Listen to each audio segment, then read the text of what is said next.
Welcome to week 3 of our subject on political philosophy.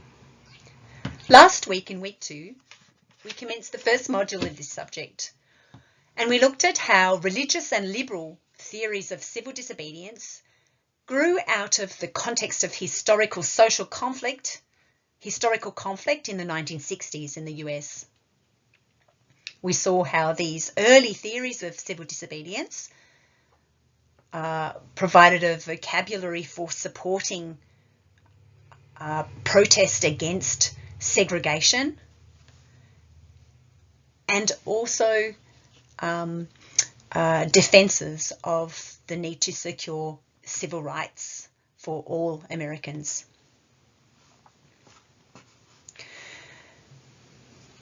This week we turn to think about these theories of civil disobedience more carefully.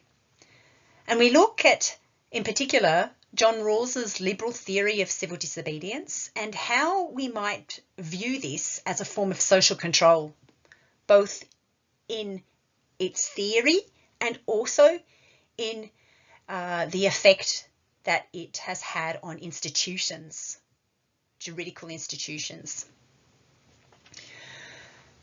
I've entitled this week's lecture, Civil Disobedience as Social Control, Radical Theories of Disobedience and Rioting, because we will be able to consider criticisms of these liberal theories, further developments in theorising civil disobedience, and we'll also be able to consider how scholars have articulated the moral and immoral nature of rioting, the ambivalence of unlawful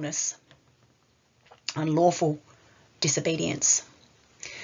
I've chosen a few pictures for you, some images to reflect more recent examples of civil disobedience, including the Black Lives Matter protests, Extinction Rebellion protests, the burning of cars that accompanied the banlieue or suburban riots in France in 2005, and closer to home, the Gaza Solidarity encampments that were a feature of our own Agora earlier this year. As you know, I've chosen to teach this subject on contemporary political philosophy by starting with significant moments of conflict, divisive conflict, in which political philosophers have tried to make arguments both about why that conflict has arisen and how we might wish to think through ways to resolve it. I've been studying theories of civil disobedience on and off around teaching and around other research projects that have been quite different. I've been studying civil disobedience since around 2008. And through this study, it seemed to me that theory is immanent in struggle. And really it does. Often enough, it must hurry to catch up to a reality that lurches ahead. And I hope that this will, I hope to return to this idea at the end of the lecture and gauge your views on this. So our lecture plan for today. Let's begin with a quick recap of last week, where we looked at religious and liberal theories of civil disobedience. Let's summarise quickly the traits of these different but related, very closely related approaches. And then we'll turn to the topic for today. We'll look at we'll have a critical lens on these early theories that belong to the 1960s. We'll ask, well, what are the forms of political disobedience that we now see in the 21st century? What are the cases of conflict, divisive conflict, that we see existing and emerging today, in which political disobedience has been mobilised as a strategy or an inevitable occurrence? Then we'll look at problems with liberal theory, and we'll try to show how radical theories of civil disobedience have grown out of an engagement with these forms of political disobedience that liberal theorists were unable to make sense of. And we'll consider with even more pushing critical consideration still further, asking to what extent has civil disobedience policed political forms of disobedience, both in theory and also in the practical institutions and the administration of justice that employs concepts of civil disobedience. And we'll also ask whether theories of civil disobedience can make sense of morally ambivalent unlawfulness. As you know, this is the first time this subject has been taught. So I'm working through this with you, and I'll appreciate your input. So last week we studied how political theorists sought to explain and justify certain forms of political disobedience that were being used to progress the struggle for civil rights in the US. And we also saw how these theories actually informed the use of disobedience as a strategy during this time. First, we tracked a long history of racial oppression in the US, which Martin Luther King Jr. traced back to the institution of slavery some 350 years prior, and we read his letter from Birmingham jail. We noticed how, despite formal emancipation following the US Civil War, segregation had left African Americans without equal basic liberties and without fair opportunities due to segregation. And next we identified the key elements of King's religious defence of civil disobedience and Rawls's liberal theory. King claimed, we saw, that there was a difference between just and unjust laws, and only the first needed to be obeyed. The first, he claimed, are grounded in a higher law, which he interpreted in terms of God's moral law. King argued, second, that laws that degrade human personality are unjust. So even though he used religious language, people being made equals in God's image, to justify his account of a difference between just and unjust laws, he still gave an explanation that appealed to public reasons, to reasons that he felt everybody should reasonably be expected to accept. So laws that degrade human personality are unjust for King. And King also argued that laws should be such that the majority would also be willing to follow it, if subjected to it themselves. And this was again another form of public reason, not a necessarily religious one, even though he used that language. Many laws would be judged unjust from this perspective, he claimed. And significantly, he argued that when breaking a law, one must show respect for a higher law. One who breaks an unjust law must do so openly, lovingly, and with a willingness to accept the penalty. Now, last week we also turned to the influential theory of John Rawls, who also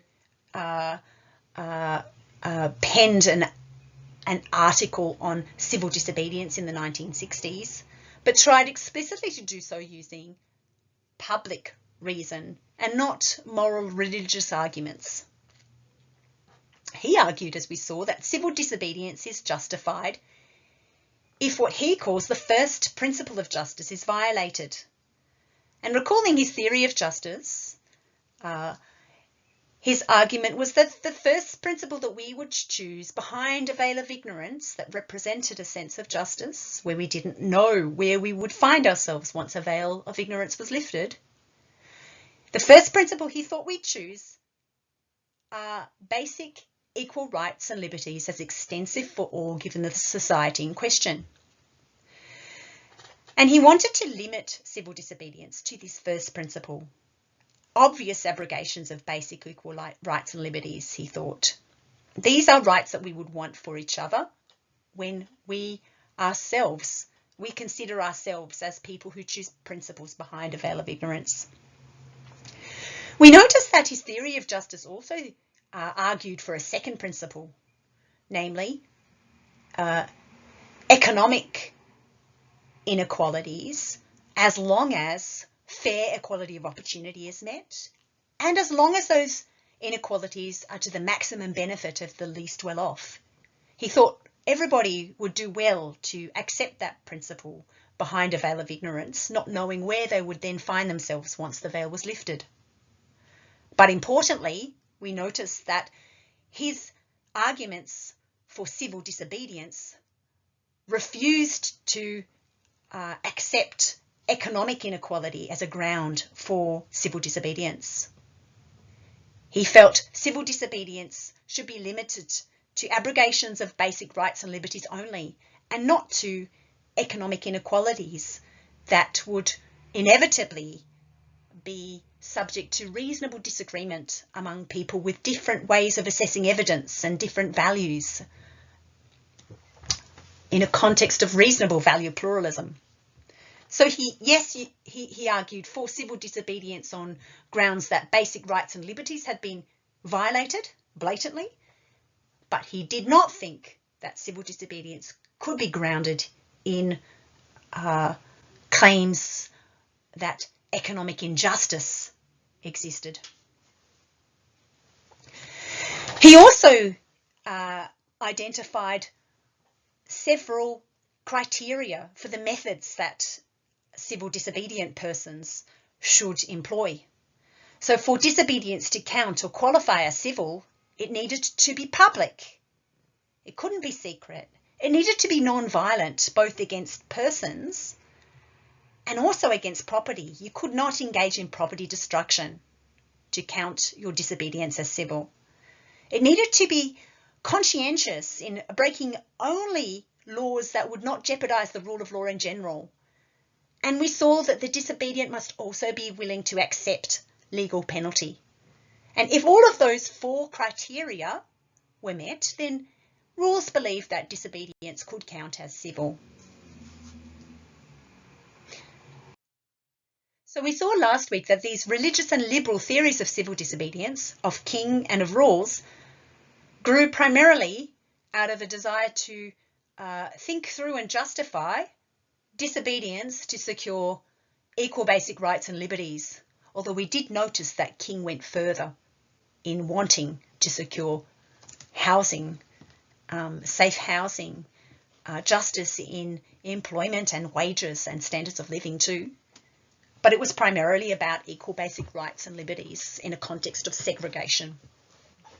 If we turn to more recent examples of political disobedience in the 21st century, we're really struck by the variety both of objectives and of methods. Across the 2010s, millions have taken to real and virtual streets, leading some scholars to refer to the 2010s as a decade of disobedience. I must admit, when I first read this claim, I was a little taken aback because it didn't seem to me that there was even more disobedience than there has been in previous times.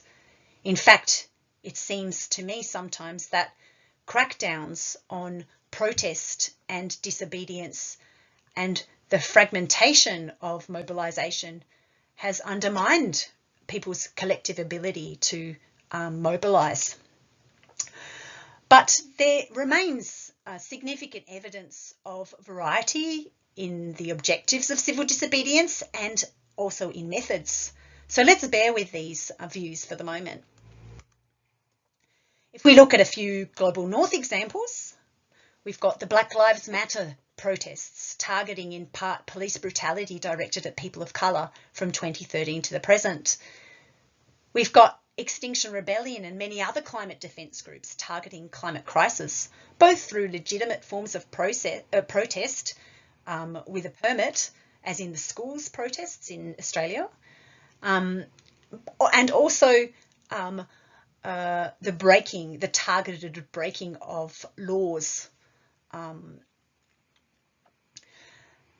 Now, We've also seen Occupy Wall Street in 2011, targeting economic inequality, an interesting one that Rawls would have struggled to justify and explain. We've also seen more recently the Gaza encampments on university campuses, which began in the US campuses and extended globally across university campuses worldwide. As for a few Global South examples, we've seen across the 2010s massive civil disobedience against corruption and authoritarian regimes. We can think of Bangladesh, the Arab Spring, Sudan, Hong Kong, Chile, and many other examples spring to mind. In fact, there's now even a register online where you can keep track of all of these various protest activities under the broad rubric of civil disobedience as they occur across the globe. However, at the very same time, we've seen legal reform in many jurisdictions actually making it much tougher for political disobedience to be used as a tool to promote change. So at the very same time that we see, and we'll track this in our lecture, political theorists of civil disobedience arguing for the broadening of the criteria for civil disobedience, both in terms of objectives and methods, we've got this associated crackdown in many jurisdictions, making it much tougher to engage in civil disobedience. For example, since new laws came in during 2022 in the UK, peaceful protesters are now being prosecuted and convicted by the Police Crime, Sentencing and Courts Act of 2022 in the UK for the criminal offence of being a public nuisance. And this is punishable by up to 10 years imprisonment. The Public Order Act of 2023 is also being used to further criminalise peaceful process. And that's a quote taken from the UN Special Rapporteur on Environmental Defenders under the Aarhus Convention.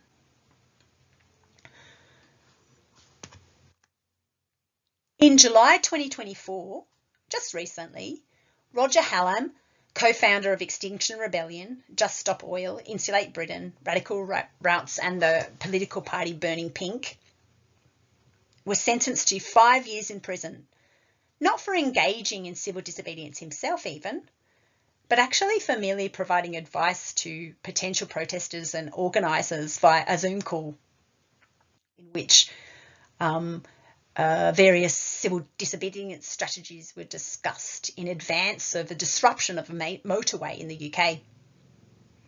So 5 years of imprisonment now in a move that, as I mentioned, the UN Special Rapporteur on Environmental Defenders is very concerned about.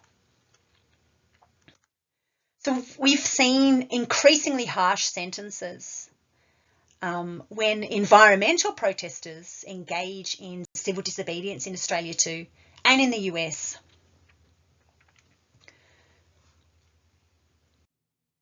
So why does this matter? Why do we need theories of civil disobedience that specify legitimate objectives and legitimate methods in a more expansive way? Well, Candace Delmas suggests that it matters for both juridical assessment of disobedience and for supporting institutional justice in peaceful ways. Regarding juridical assessment, expanded understandings of moral justification can support claims to juridical leniency for previously criminalised disobedience. So, for example, if an animal rights activist cuts a bolt to enter into a puppy farm to rescue puppies as an act of disobedience, that involves property damage and they would be up on criminal charges. However, an expanded understanding of moral justification that contests violence against property as a ground for rejecting the moral justification of disobedience would allow leniency, or would allow a case for leniency. Such understandings can ground demands for law enforcement officers to decline to arrest, for prosecutors to drop criminal charges, for courts to exercise leniency in sentencing, and for juries to decide not to convict. Jury nullification. Having an account of legitimate objectives and legitimate methods can also promote peaceful change and secure human rights. Criminalising civil disobedience, on the other hand, opens a door to incivility and violence, since other reasonable avenues for change have been closed.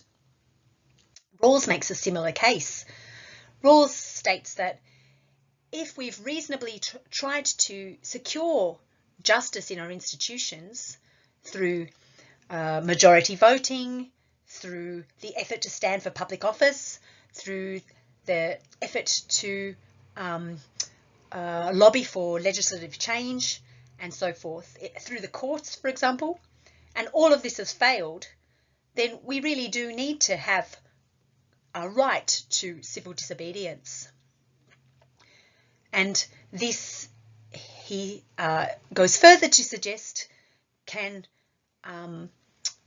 be a good kind of action in comparison to incivility and violence. It can allow other reasonable avenues for change. Some scholars have identified Malcolm X's advocacy of violence, for example, as a condition for the success of Martin Luther King's civil disobedience. I provided you with a reference there. And some have identified rebellions and uprisings in India as a condition for the success of Gandhi's protests. So Rawls would likely say, well, if we don't really want to have violent disobedience and we want stable societies committed to justice, then our liberal democracies must decriminalise those forms of civil disobedience that we do think have legitimate objectives and legitimate methods. This is, as the UN Special Rapporteur for the Environmental Defenders states, this is a basic human right.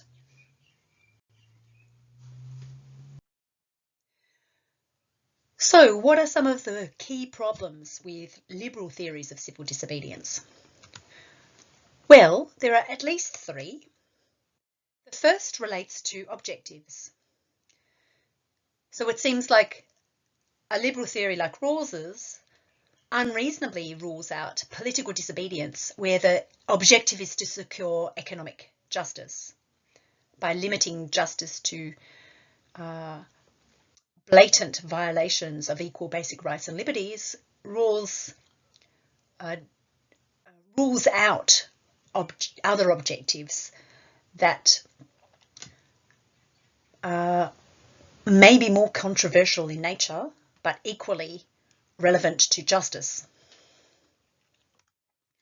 Then there are problems related to methods.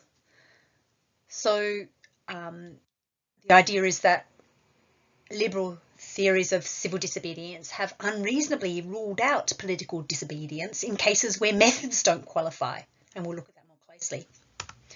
And finally, a further problem by scholars looking at the implied moral demands or the ambivalent moral demands involved in rioting and uncivil disobedience.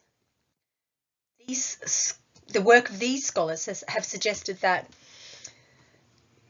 liberal theories of civil disobedience don't really do justice to how immorality in political life is theorised. There's a tendency for someone like Rawls to present uncivil political disobedience as simply immoral. So to build on our recall of Rawls's liberal theory from last week, we discover that for Rawls, injustice alone is not enough to warrant civil disobedience.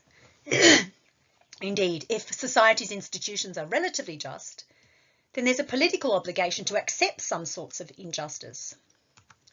One is not obliged to accept institutions that involve the denial of our and others' liberties required by the first principle and given in the Constitution, but we are required to accept institutions that we might reasonably think are unjust, because it's not clear to others that an injustice obtains.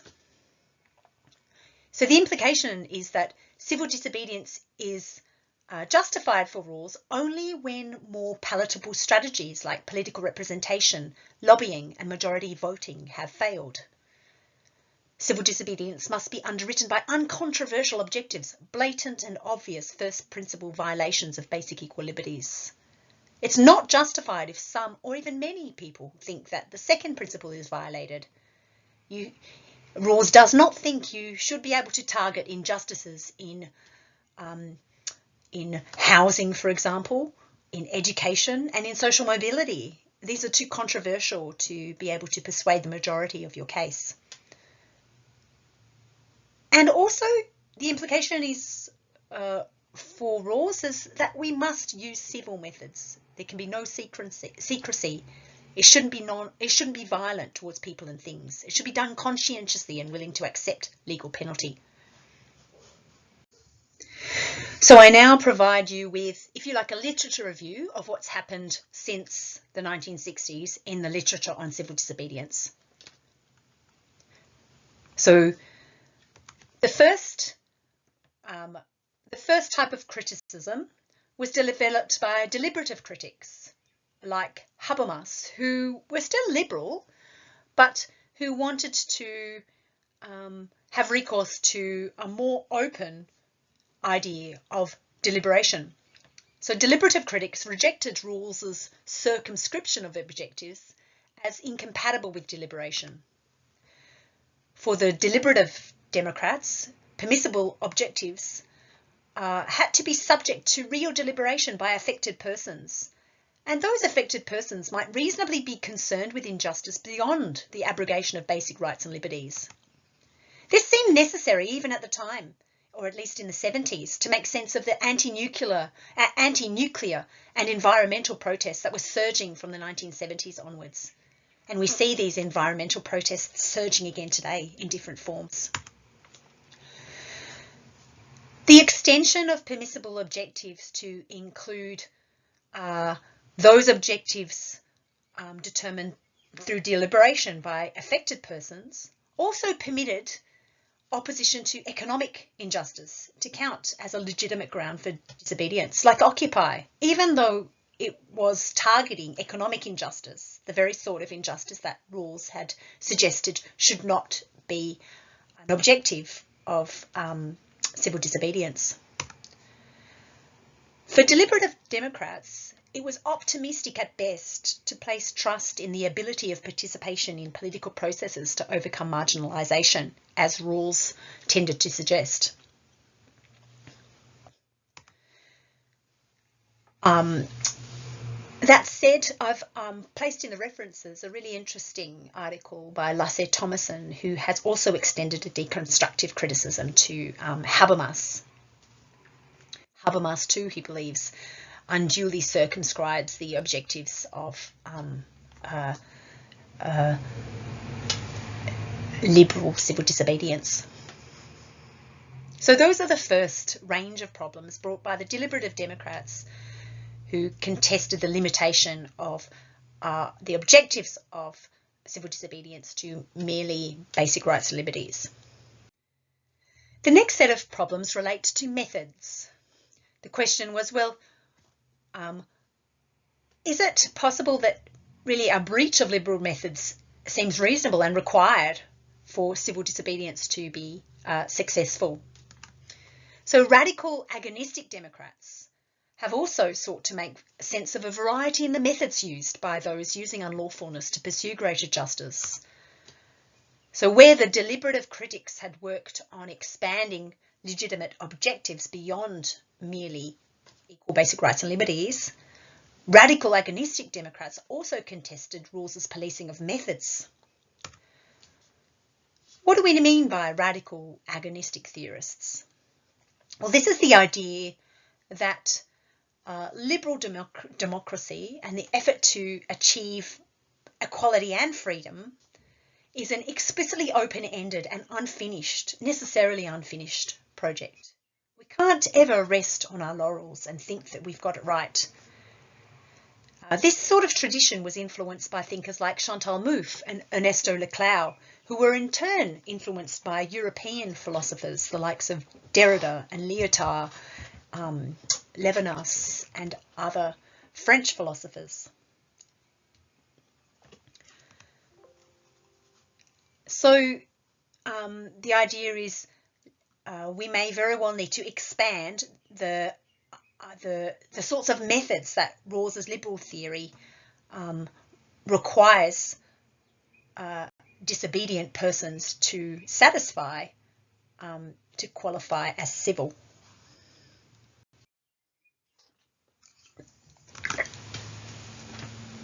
Continuing along in this line of criticism of methods, a number of civil disobedience theorists influenced by the radical agonistic tradition have argued that it's unreasonable to expect morally motivated persons to satisfy liberal methodological criteria. And so the definition of civil has been expanded to include a range of methods. It has been argued that it should be possible for some disobedience to still count as civil if it's done in secret, if it's not public. And this is because some disobedience requires substitute for success. I mentioned earlier somebody who might go in and cut the lock on the door to a factory farm for puppies. But we might also say covert rescue. One can't actually rescue animals from puppy factories if you do it publicly. A covert rescue might be more effective. There's also the anonymity of the distributed denial of service hacktivism as a form of civil disobedience. I've provided you with some references for radical agonistic Democrats who make this claim. So the first is a contestation of Rawls's requirement that methods be public. And this is a requirement that Martin Luther King Jr. also wanted.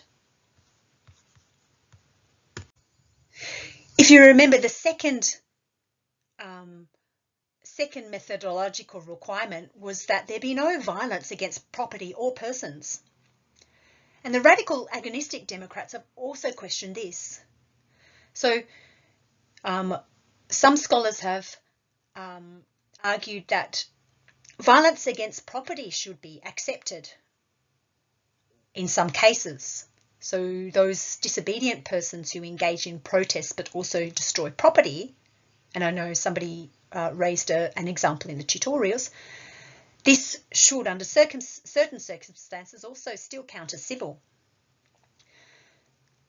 Robin Selikartis, informed by Axel Honneth's critical theory, argues that the burning of public institutions, the targeting of public institutions like police stations, public schools and police cars during the 2005 French riots should still allow this disobedience to qualify as civil, as committed to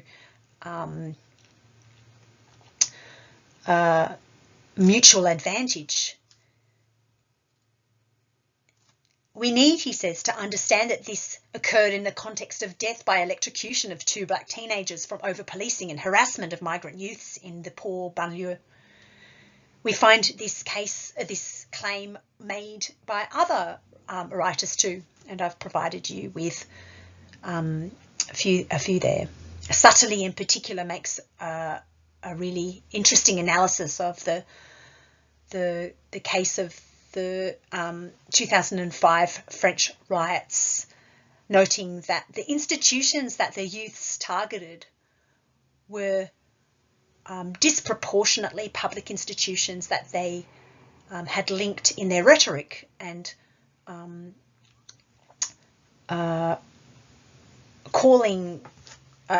calls to institutional injustice of policing and schooling and so forth.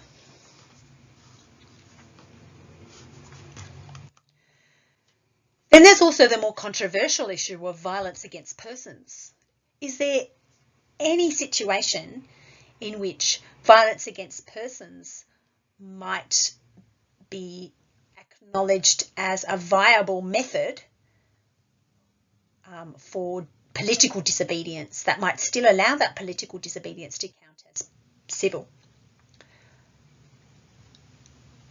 Robin Selikardis asks, well, what of cases where physical confrontation with security forces is needed to secure the very right to protest, as in Hong Kong's Yellow Umbrella movement, and as in some cases of the Black Lives Matter movement, where protesters were contained forcibly by riot police.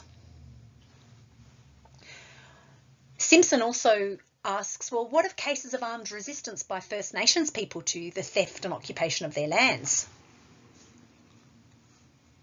Is it okay in such circumstances to loosen the requirements that one can't be violent against persons? Now, we also saw with both Martin Luther King and John Rawls that there was a commitment to accepting legal penalty. So one should undertake civil disobedience, fully aware that one will then need to face a legal penalty and fully accepting that requirement. But what of cases that seem to reasonably involve resistance to legal penalty? Can we still count that disobedience as civil if, for example, we know that a fair trial is to be precluded? In the case of Snowden, for example. What about in the case where a penalty is unreasonably high? It's not reasonable to expect that one should be able to bear the burden of a particular legal penalty. So, should disobedience be accepted as civil, even in cases where legal penalty is resisted, when, for example, the legal penalty is death? So the death penalty for homosexuality in some jurisdictions existed in the past and in some locations today. Surely that legal penalty is too great a burden to bear.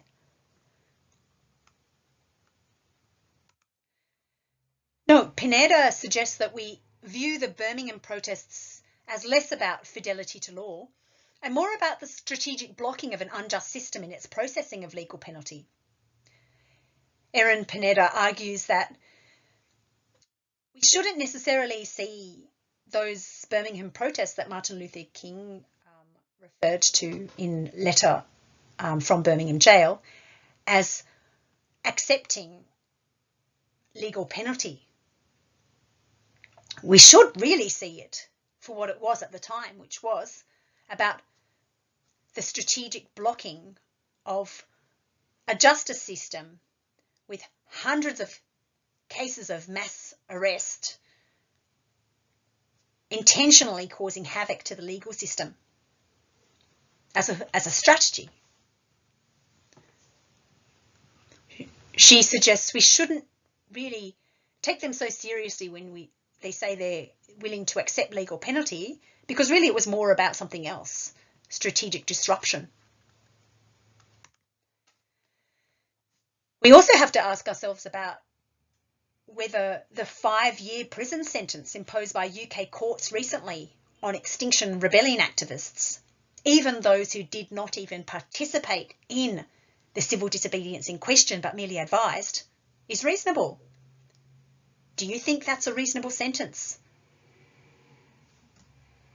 This sentence, well, similar sentences, because the report came prior to the finding, similar sentences have been condemned by the UN Special Rapporteur in the context of harsh and tougher laws around protest in the UK since 2022 and 2023, with changes made in both 2022 and 2023. So the question is, should we be accepting disobedience as civil in cases where the legal penalty is really very unreasonable? is that asking too much of our disobedient persons in their political act? So what we've done is we've shown how deliberative Democrats historically contested Rawls's liberal limitation of civil disobedience to blatant and obvious violations of equal basic rights and liberties, and how deliberative Democrats sought to expand the objectives of civil disobedience to encompass broader concerns. We also noted how radical agonistic theorists have contested the restriction of methods by liberal theorists like Rawls, showing that there may very well be a case to be made for treating political disobedience as civil, even if it is secret and non-public, if it is violent against property, if it involves property damage, if it even in some cases involves violence against persons, if security forces are preventing the right to protest. And if it is done without acceptance of legal penalty, if it is done in a manner that tries to resist legal penalty. So we've got a variety of theories now that contest the way that John Rawls's liberal theory has circumscribed objectives and methods. We now can turn to the third part, where we consider criticisms of liberal theories of disobedience that have targeted the way in which these theories of civil disobedience conceptualise morality and immorality in political life. The idea is that there's a tendency to present uncivil political disobedience as simply immoral, when it would be better to think more carefully about this in more nuanced ways, opening ourselves up to the possibility that even uncivil forms of political disobedience might also be good candidates for juridical leniency. And this is the argument that Tommy Shelby makes in the second article that I've asked you to read today. For this week, I asked you to read Robin Selicati's article on Rawls's liberal theory of civil disobedience, and I also asked you to read Tommy Shelby's article on deviance and the ghetto and urban poverty.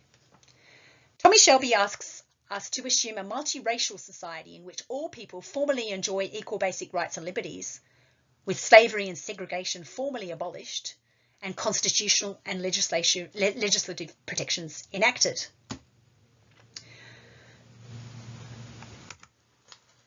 He also asks us to assume that covert forms of racial prejudice still exist and attenuate impartial institutions, so that those institutions, even though they intend to be impartial, are not really impartial at all in their practice or application.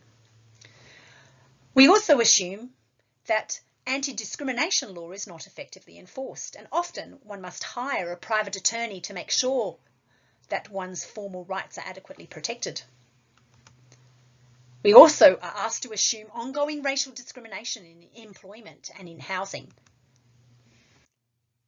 These conditions are very much what define the US ghettos today, which, as he points out, are 1, predominantly black, 2, are urban neighbourhoods, and 3, are predominantly poor. And what Tommy Shelby does in your article is argue that deviance, as he puts it, is a reasonable effect.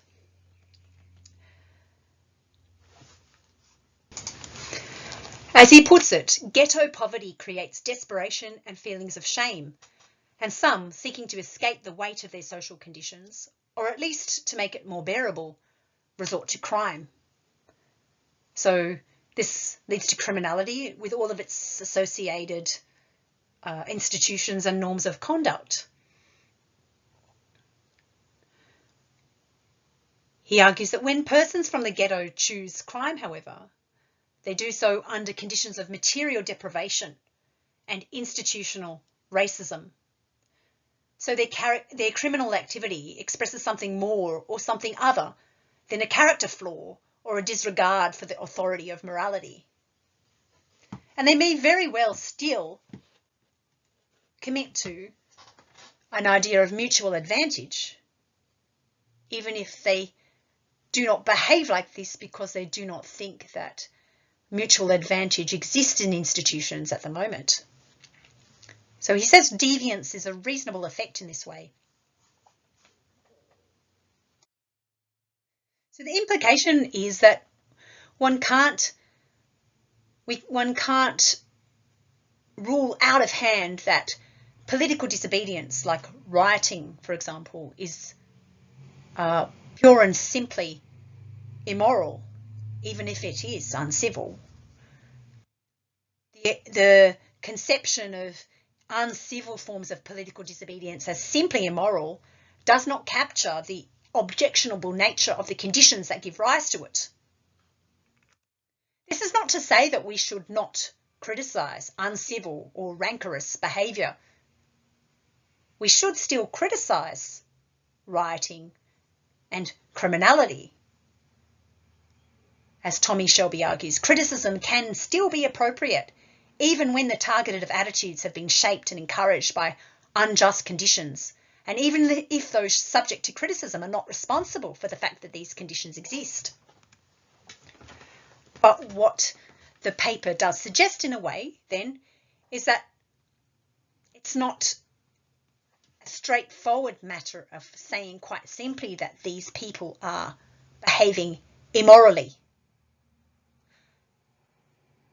I've argued in a different paper that we need to understand those behaviours as ambivalently moral, as both moral and immoral, and that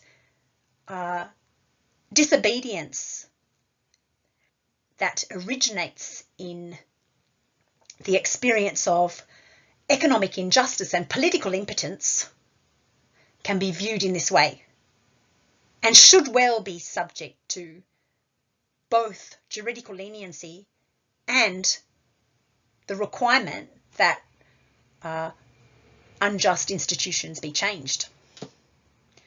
For similar arguments along this theme, see Sutley's great analysis of the 2005 French riots, Bugley and Hussein's account of the London riots, early London riots, not the most recent ones, my work on civil disobedience and economic envy and political impotence with respect to civil disobedience, and an array of other work on this topic.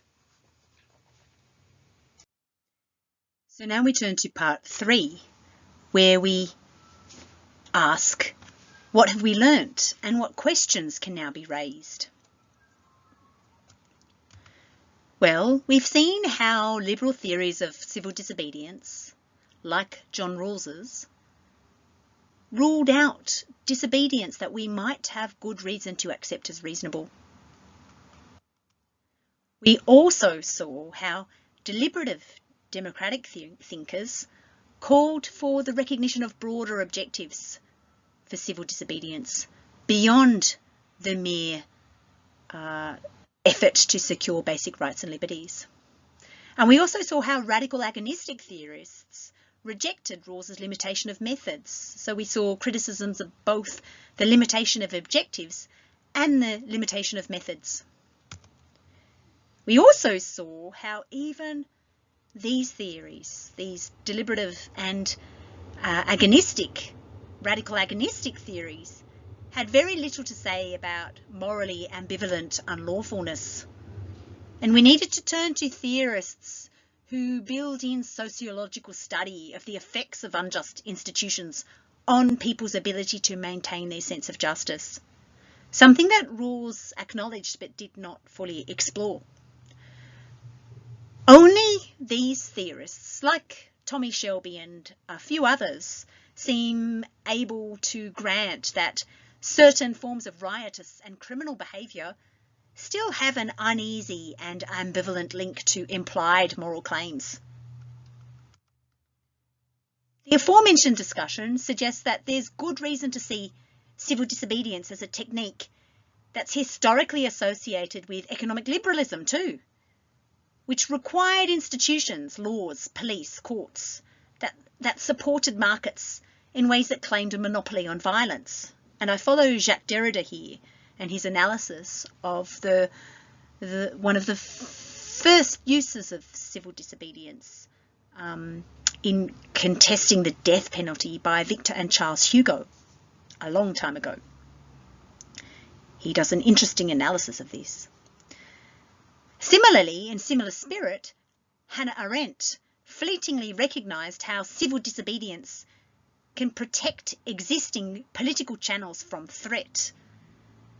Civil disobedience and its limitation to certain objectives, to certain methods, can really constrain the avenues for legitimate protest, with other forms of political disobedience ruled out in advance as merely criminal.